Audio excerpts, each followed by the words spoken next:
자, 우리 153페이지 보면은 물권법이라는 큰 타이틀 있죠? 그 한번 목차 한번 보세요.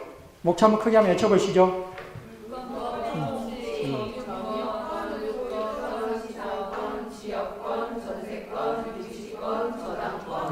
뭐가 하나 빠졌어요? 물권의 종류가? 질권이 빠졌죠? 질권은 시험 범위가 아니었어. 자, 이 물권법이 문제 14문제에서 15문제 정도 이렇게 나와요. 가장 많이 차지하죠. 여러분과 가장 관련 있는 이 민법 중에서도 이 물권법입니다. 그렇죠? 그래서 이 물권법 여러분이 잘 알아두시고, 또 이 물권법과 관련해서 매매, 임대차, 그 다음에 우리 특별법인 주택임대차, 상가금임대차, 가등기 담보, 부동산 실명법, 이렇게만 해도 딱 여러분들 몇 문제가 되겠죠? 한 25문제에 육박합니다. 그렇죠? 그래서 여러분 또 나중에 이 민법이 어렵다라고 하면요. 민법 총칙이 참 어렵다. 그럼 여러분들이 흥미가 있는 것들이 있을 거 아닙니까? 난 채권이 흥미가 있다. 아니면 물권법이 흥미가 있다. 아니면 채권법이 흥미가 있다. 흥미가 있는 것부터 해도 아무 상관이 없어요. 그래서 여러분들 위주로 이렇게 꼭 처음부터 해야 된다라고 할 필요는 없습니다. 그렇죠? 여러분이 흥미 이끄는 대로 제일 먼저 자신 있게 하면 됩니다. 뭐 주택, 임대차, 상가임대차 재밌다. 그 철두철미 하시면 되잖아요. 그렇죠? 그럼 나중에 저절로 임대차라든지 매매와 연관돼 있고, 그럼 당연히 또 이제 물권 쪽으로 이렇게 연관돼 있고, 그러다 보면은 그렇게 여러분들이 공부해도 공부 방법도 괜찮은 방법들입니다.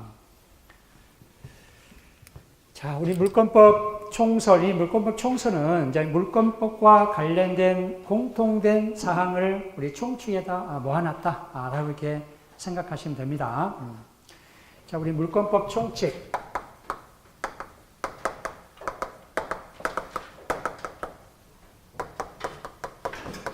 먼저 봅시다. 그래서 우리 물권과 채권은 잠깐 구별하고 넘어갑시다. 물권과 채권.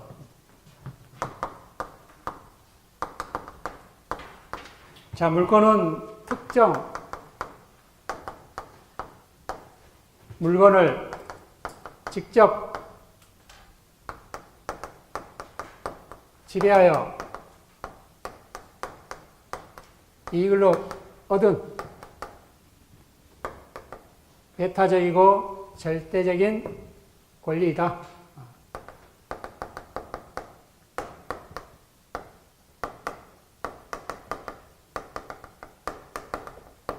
권리이다.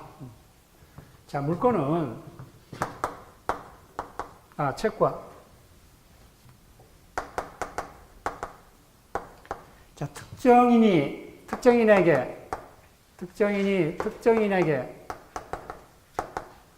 일정한 행위를 청구 또는 요구할 수 있는 권리입니다. 요구할 수 있는 상대적 권리다.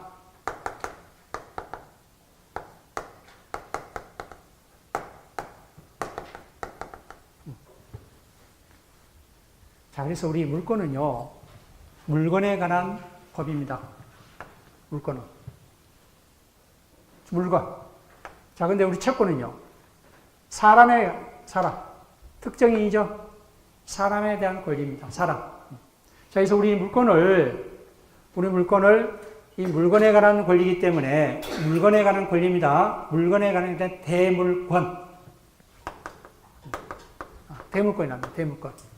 자, 우리 채권은요, 사람에 대한 권리잖아요. 그렇죠? 사람에 대한 권리예요. 그래서 우리가 대인권이라고 합니다. 자, 이렇게 해서 구별하죠. 이렇게 해서 물권과 채권이 일단 대인물권이냐 또는 대인권이냐. 즉, 물권은 물건에 관한 권리다. 채권은요, 사람에 대한 권리다. 사람에 대한 권리다. 자, 우리 직접 지배해서, 우리 물권은 그 물건을 직접 지배합니다. 우리가 그냥 지배권이 납니다. 지배권. 자, 우리 지배권이란 거는, 자, 예를 들어서 갑이 토지와 건물이 있습니다. 토지와 건물. 이 토지와 건물에 소유권을 가지고 있습니다. 자, 우리 소유권은 물권이죠? 그렇죠? 자, 이 소유권을 우리가 뭘 할 수 있어요? 사용할 수 있고, 수익할 수 있고, 처분할 수 있잖아요. 그래서 우리 소유권을 뭐라 한다? 완전 물권입니다. 이처럼 이 물권은 그 물건을 직접 집에서 자기 마음대로 할 수 있는 거예요. 이 집을 사용하고 남한테 임대차를 한다든지 아니면은 처분해서 뭐다 매매대금 받는다든지 이처럼 자기 마음대로 할 수 있습니다. 물권은. 근데 채권은요. 지배권이 있어요, 없어요? 청구권입니다. 청구권. 청구권이에요.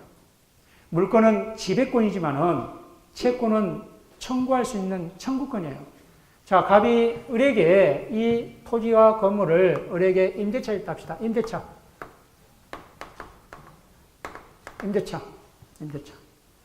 자, 임대차 기간이 만료되면은 목적물을 반환받아야 되잖아요. 그렇죠?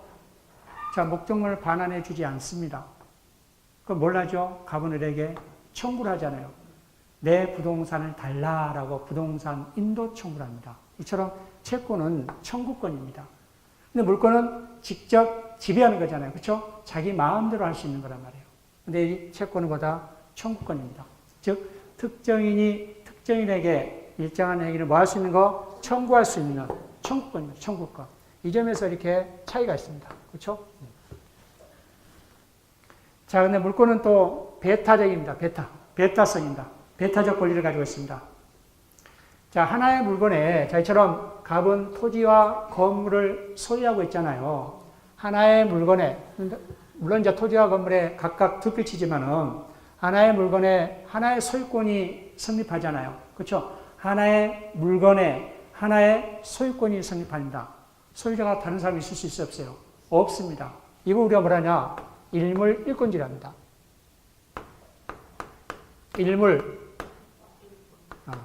일권주의. 하나의 물건에 하나의 권리가 성립합니다. 이게 원칙입니다. 원칙.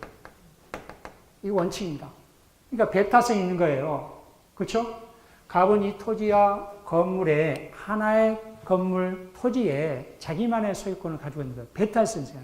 다른 사람의 소유권 될 수 있다 없다? 없습니다. 이게 우리가 일물 일권주의랍니다. 이게 원칙입니다. 자, 근데 애해적으로 하나의 토지와 건물에 권리가 두 개 이상 존재할 수 있어요. 즉, 갑이 토지와 건물을 담보를 제공하고 뭘 한다든가 저당권을 설정한다든가 그 저당권이 설정된 토지와 건물을 을에게 임대차를 한다든가 아니면 전세권을 준다든가 그렇죠? 전세계약체를 한다든가 우리 전세계는 물권이잖아요. 아까 임대차는 채권이지만은 임대차 아니고 전세권을 봅시다. 이처럼 저당권을 설정해주고 전세권도 설정해주잖아요. 하나의 토지와 건물 위에 두 권리가 존재해야 안 해요. 하잖아요. 이거는 애의 규정이에요. 애적 그래서 자 그러면 두 권리가 존재하게 되면은 이 하나의 이 객체가 이 물건이 두 권리한테 다 충족해 줄 수 있어요, 없어요? 없잖아요. 그러니까 우선순위를 정한 거예요. 우선순위. 그래서 이 물건은 우선적 효력이 있습니다. 우선적 효력. 이게 배타성입니다. 배타죠. 채권은 배타성이 없어요. 그렇죠? 이 점에서 큰 차이점이 있죠. 물건은 이처럼 배타성이 있습니다. 즉 하나의 물건에 하나의 권리가 성립된다. 이 양립할 수 없습니다. 이게 원칙입니다. 그렇죠? 그렇지만 애적으로 하나의 물건 위에 여러 권리들이 뭐 할 수 있다? 양립할 수 있다. 자, 그럴 때는 뭐 한다? 일단 우선순위를 정한다는 거예요. 그렇죠? 그래서 우선적 효력이 있습니다. 우선적 효력다. 근데 채권은 우선적 효력이 없잖아요. 그렇죠? 이 점에서 이제 이 배타성이 있나 없나? 채권은 배타성이 없잖아요. 그렇죠? 이 점에서 큰 차이겠죠? 자, 절대적입니다. 자, 절대적은 대세권입니다. 대세권. 이 세자가 세상 세자입니다. 모든 세상 사람들한테 뭐 할 수 있다? 주장할 수 있다. 물건은 모든 세상 사람들한테 뭐 할 수 있다? 주장할 수 있다. 근데 채권은요, 상대적입니다. 그 법률 관계를 맺는 자한테만 뭐 할 수 있다? 청구할 수 있다. 그렇지만 이 물권은 모든 세상 사람들한테 다 주장할 수 있기 때문에 자기와 법률 관계를 맺는 당사자뿐만 아니라 모든 사람한테도 뭐 할 수 있다? 주장할 수 있어요. 그런데 채권은 그러한 법률 관계를 맺는 자한테만, 그렇죠? 일정한 사람한테 뭐 할 수 있다? 청구할 수 있습니다. 그래서 상대적 권리입니다. 그렇기 때문에 대인권이죠, 여기서도. 대인권. 이렇게 해서 이제 물권과 채권을 이제 간단하게 구별하시고, 우리 책에 보시면은 간단히 또 구별표가 있죠? 154페이지. 우리 154페이지 보면은 그 표에 잘못된 곳이 또 있네요. 발견됐네요. 보니까 우리 물권의 첫 번째 의의에서 물권에 대한 권리가 아니에요. 그렇죠. 물건에 대한 권리예요. 그렇죠. 채권은 사람에 대한 권리지만은 이 물권은 물건에 대한 권리입니다. 그래서 물권이 아니라 물건 이렇게 고쳐주시면 됩니다. 자, 이렇게 해서 간단히 이 물권과 채권을 여러분들이 이제 구별하시고 두 번째 객체를 봅시다. 객체. 물건의 객체. 자, 물권의 객체.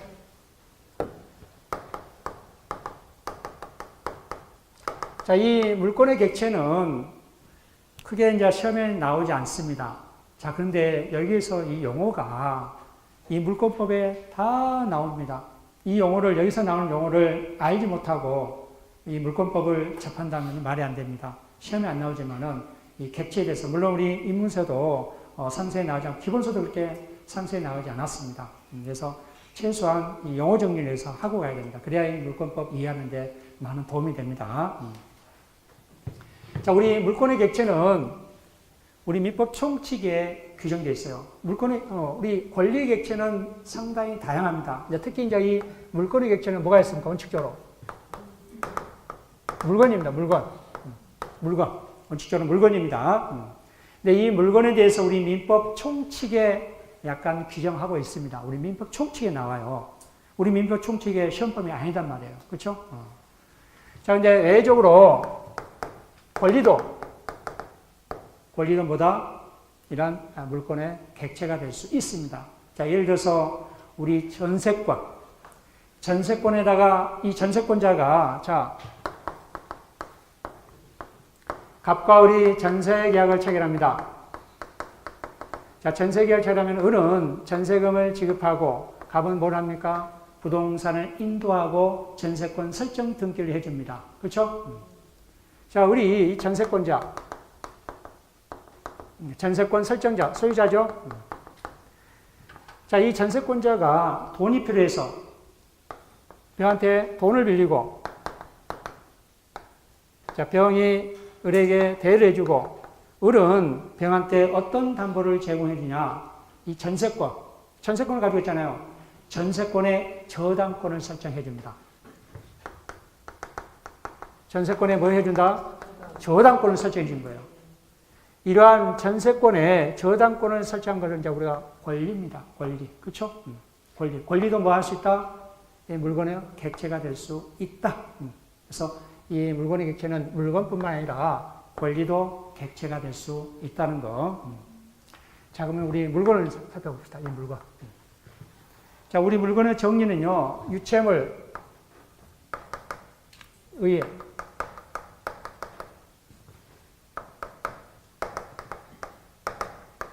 유체물 및 전기, 기타 관리할 수 있는 자연력. 이걸 우리가 물건이라는 거야. 물건. 유체물이라든지 전기, 기타 관리할 수 있는 자연력을 우리가 뭐란다? 물건이랍니다. 우리 해와 다른 유체물입니까? 무체물입니까? 유체물이잖아요. 그렇죠? 근데 유체물인데 왜 물건이 아닐까? 우리 해와 다른 물건이 아니잖아요. 유체물인데 왜? 그렇죠. 관리할 수 있는 자연력이 아니기 때문에. 그렇죠? 관리할 수 있는 자연이 아니기 때문에 보다 물건이 아닙니다. 자, 우리 전기라든지 또 전파. 우리 전파는 무체물이잖아요. 무체물인데도 불구하고 물건입니다. 전파도. 왜? 관리할 수 있기 때문에. 우리 주파수 관리할 수 있잖아요. 그렇죠? 그래서 무체물이 하더라도 뭐다? 물건이 해당된다. 왜? 관리할 수 있기 때문에. 자, 우리 물건의 이제 종류들 한번 살펴봅시다. 그게 이제 우리 동산과 부동산으로 이렇게 나눕니다. 동산과 부동산을 이렇게 나눈다. 자, 우리 부동산. 우리 민법 99조의 정의를 내리고 있죠. 제1항에 토지 및 그 정착물. 그 정착물을 뭐라 한다? 부동산입니다. 부동산.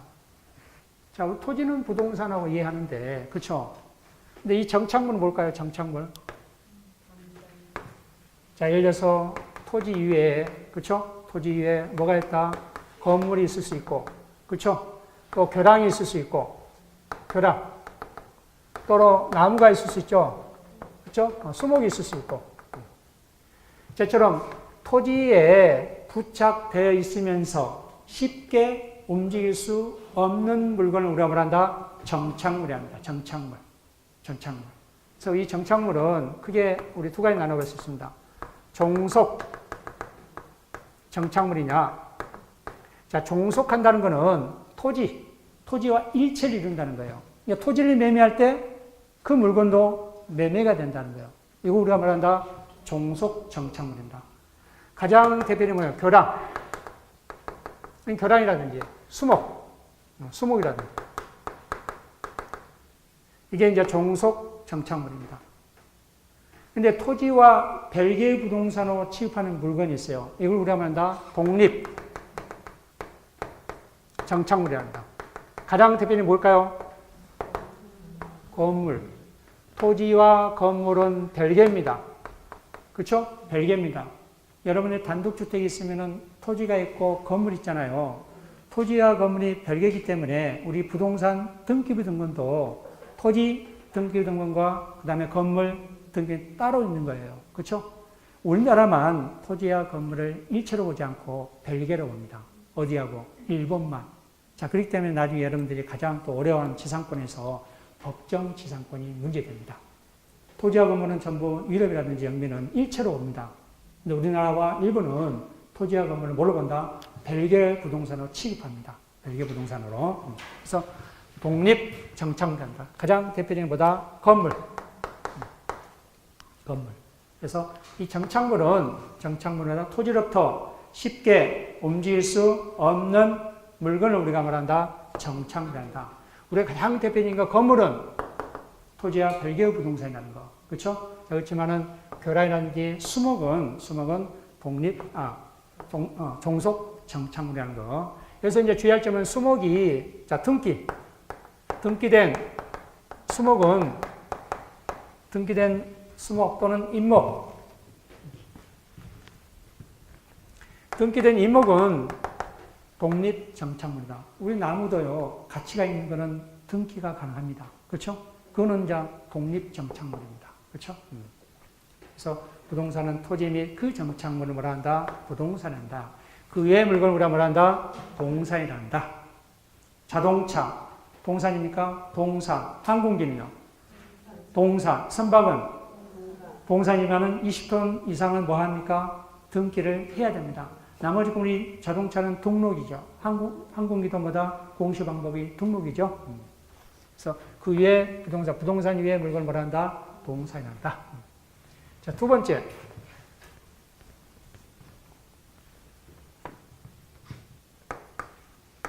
자, 주물과 종물이 있습니다. 종물. 자, 이 종물이 이제 계속적으로 잘 나와요. 그렇죠? 물권법에서. 주물과 종물. 책에 뒤적거리도 없어요.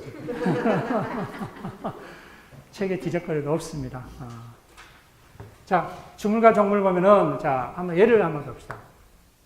갑이, 자, A라는 물건을 가지고 있고, 또 B라는 물건을 가지고 있습니다.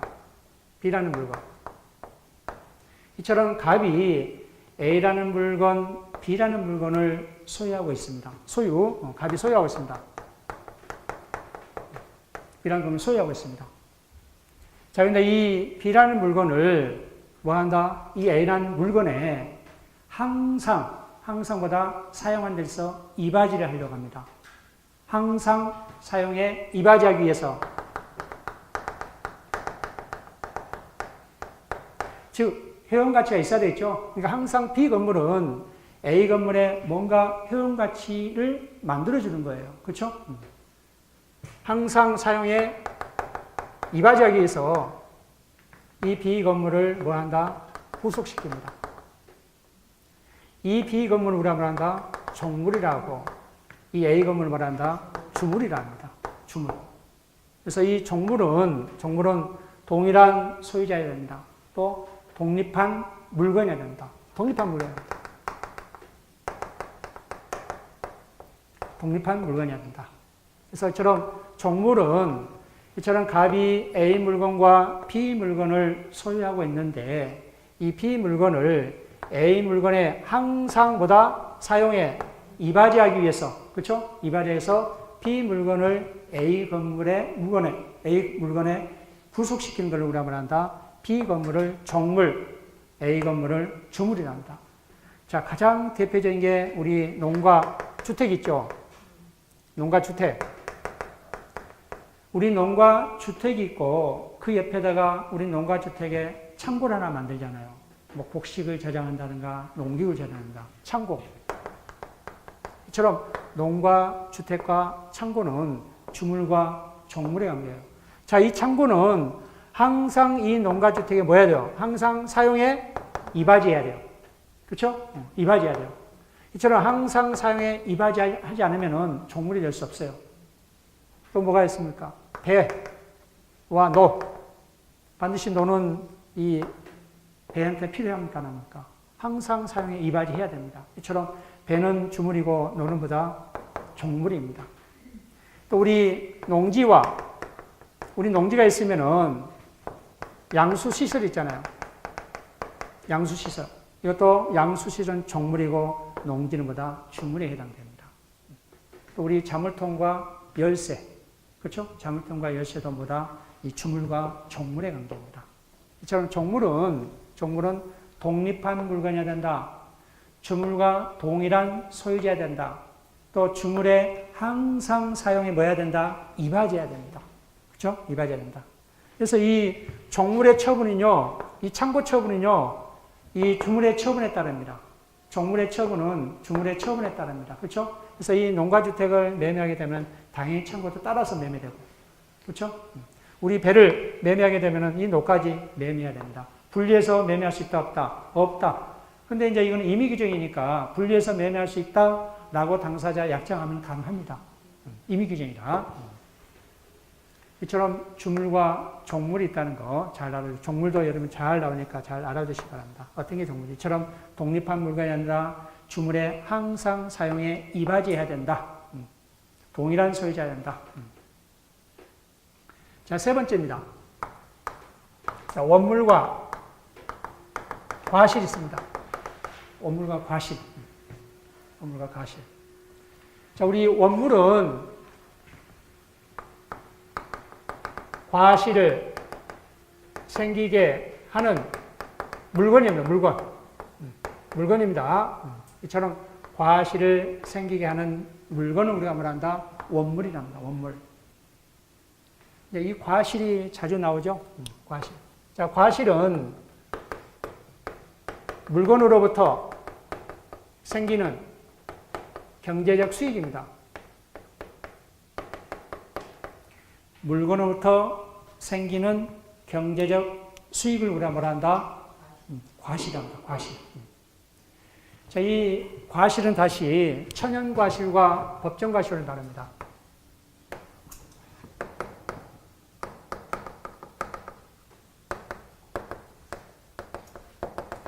천연과실과 법정과실로 나눕니다.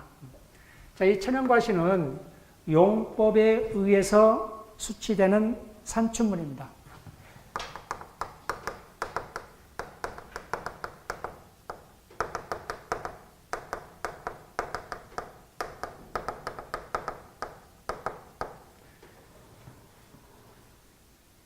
자, 가장 대표적인 경우에서 우리 젖소하면은 용도가 뭐예요? 젖소 새끼의 우유예요. 용법에서. 그렇죠? 저 소는 새끼가 아닙니다. 그 용법이 뭐예요? 우유입니다. 우유. 자, 돼지는요? 그렇죠? 돼지 새끼입니다. 꼭 욕한 것처럼 들리네. 저처럼 용법에서 수치되는 산출물을 뭐라 한다? 천연과실.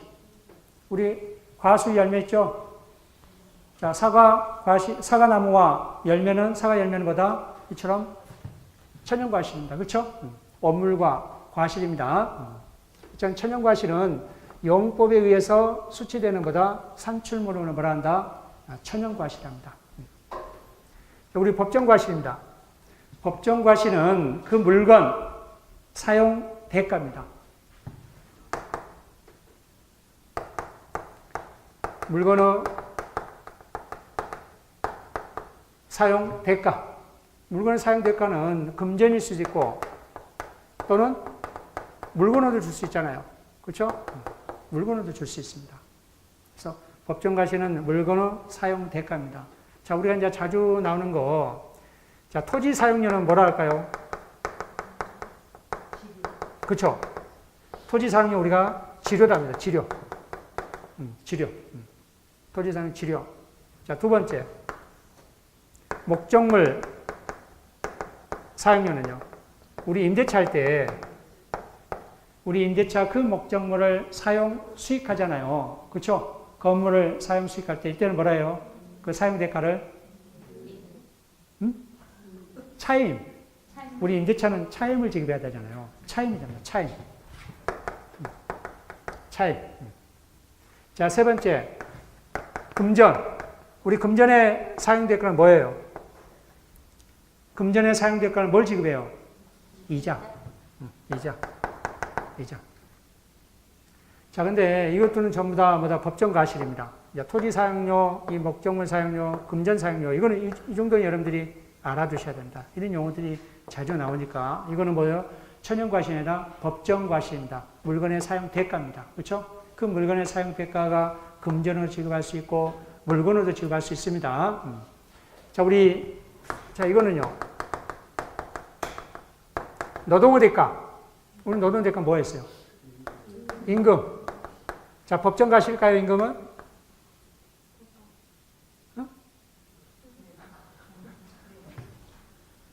원문은 반드시 뭐라 했어요? 물건이어야 돼요. 이 원물은 뭐야 된다고? 물건이어야 돼요. 이 때문에 이거는 법정 과실 아니다? 아니다. 그렇죠? 원물은 뭐야 된다? 반드시 물건이어야 된다. 물건. 그래서 이 원물과 과실이라든지 주물과 종물이라든지 이런 것들은 여러분들이 잘 알아두셔야 됩니다. 그래서 이렇게 해서 이 물권법 총칙의 의의와 그 다음에 객체 살펴봤습니다. 우리가 객체. 자, 세 번째 봅시다. 세 번째. 우리 책에 있습니다. 세 번째는 자, 물권의 종류. 그래서 이제 이 종물, 그 다음에 천연과실, 법정과실, 이게 나오면 여러분들 이제 알아먹어야 됩니다. 그렇죠? 과실, 이렇게 알아먹어야 됩니다. 우리 과실에는 천연과실과 법정과실이 있다. 자, 우리 천연과실은 그 용법에 따라서 수치되는 산출물을 우리가 말한다? 천연과실한다. 근데 그 물건의 사용 대가를 우리가 말한다? 법정과실한다.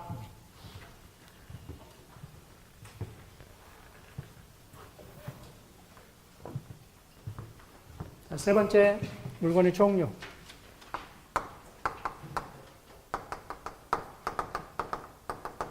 자, 우리 책에 155페이지 있습니다. 155페이지. 자, 우리 물권법에는요, 자, 물권의 종류, 물권의 종류라든지 내용 변경, 물권의 종류라든지 내용 변경은 반드시 뭘로 해야 되냐면은 법률이라든지, 자, 물권의 종류라든지 내용을 뭐 하려면은 창설하려면은, 만들려면은, 그쵸? 우리 물권법에 몇 가지 물권의 종류가 규정되어 있어요? 8가지. 8가지 이외에 물권 하나 더 만든다. 그쵸? 창설한다. 또 우리 물권의 내용. 자, 우리 전세권 설정 계약할 때 전세권은 반드시 뭘 지급해야 됩니까? 전세금을 지급해야 된다. 우리 민법 303조 전세권을 보면은 전세권자는 뭘 지급해야 된다? 전세금을 지급해야 됩니다.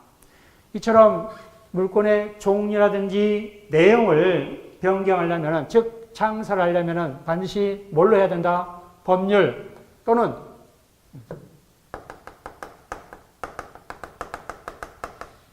관습법이 해야 된다. 이러한 법률 또는 관습법에 의하지 않고 창설할 수 있다 없다? 창설할 수 없다. 창설할 수 없다. 그래서 반드시 뭐 해야 된다? 법률 또는 관습법에 의해서 뭐다? 이 물권의 종류라든지 내용을 뭐 해야 된다? 변경하든 종류를 창설하든 해야 된다라는 겁니다. 자, 이걸 우리가 이제 종류 강제, 뭐 내용 강제, 이런 단어가 나올 겁니다. 그렇죠? 이러한 종류 강제, 내용 강제는 임의 규정이다, 강행 규정이다. 강행 규정입니다. 강행 규정이다. 자, 우리 강행 규정은 당사자 의사와 상관없이 강제적으로 적용되는 규정을 우리가 말한다? 강행 규정입니다. 이게 당사자 의사 표시로 적용 배제할 수 있다 없다? 없다. 없다. 그래서 이 물권의 종류라든지 내용을 뭐다 임의대로 창설하려면은 법률 또는 관습법에 의해야 되지, 이러한 법률이나 또는 관습법에 의하지 않고 임의대로 창설할 수 있다 없다? 없다. 이거 우리가 뭐라 한다? 물권 법정지란다. 물권 법정지란다. 우리 민법 185조에 규정되어 있잖아요. 그렇죠? 185조에 규정되어 있습니다. 자, 보면 우리 한번 읽어볼까요? 물권은 법률 또는 관습법에 의하는 외에는 임의로 창설하지 못한다. 그러니까 창설을 뭘로 해야 된다고요? 법률 또는 관습법에 의해서 만들든지 내용을 변경하든지 해야 된다라는 겁니다. 이걸 우리가 말한다? 물권 법정지란다.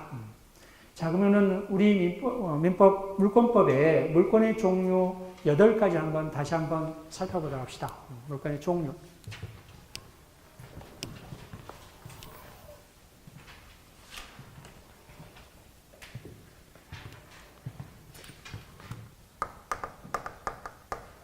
자, 점유권과 본권을 이렇게 나눠볼 수 있습니다.